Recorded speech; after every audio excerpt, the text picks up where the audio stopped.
ચાલો મિત્રો, તો પ્રશ્ન છે આપણી પાસે 15,000 રૂપિયાની રકમ પર 2 વર્ષ માટે ચક્રવૃદ્ધિ વ્યાજ અને સાદા વ્યાજ વચ્ચેનો તફાવત 96 રૂપિયા છે. વાર્ષિક વ્યાજ દર શું હશે? એ 6%, બી 7%, સી 8% કે ડી 9%? ઠીક છે.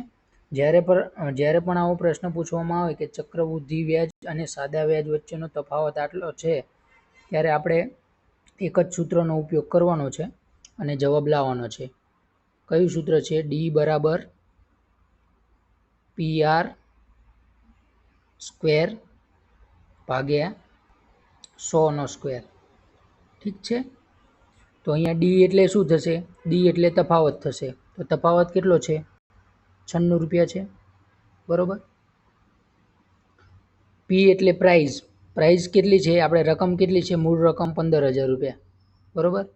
15,000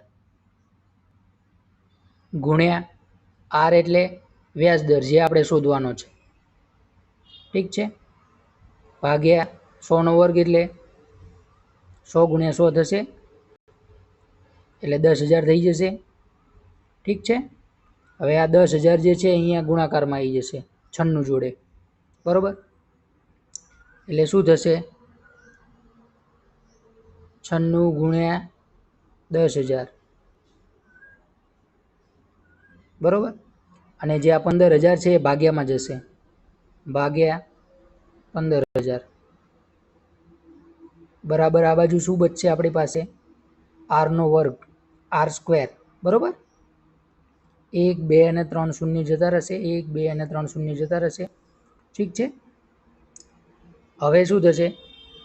5 તરી 15 અને 5 દુ 10. ઠીક છે. 3 તરી 9, 3 દુ 6.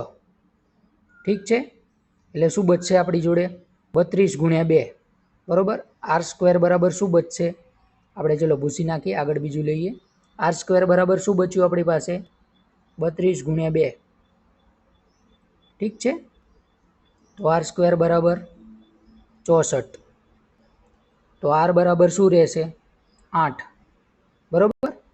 અહીંયા આપણે સ્ક્વેર દૂર કરીએ એટલે આ બાજુ 64નું વર્ગમૂળ લેવું પડશે ને આપણે.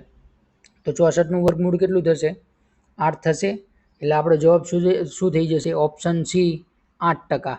બરોબર. ઓપ્શન સી 8% આપણો જવાબ થઈ જશે. 8%. ઠીક છે.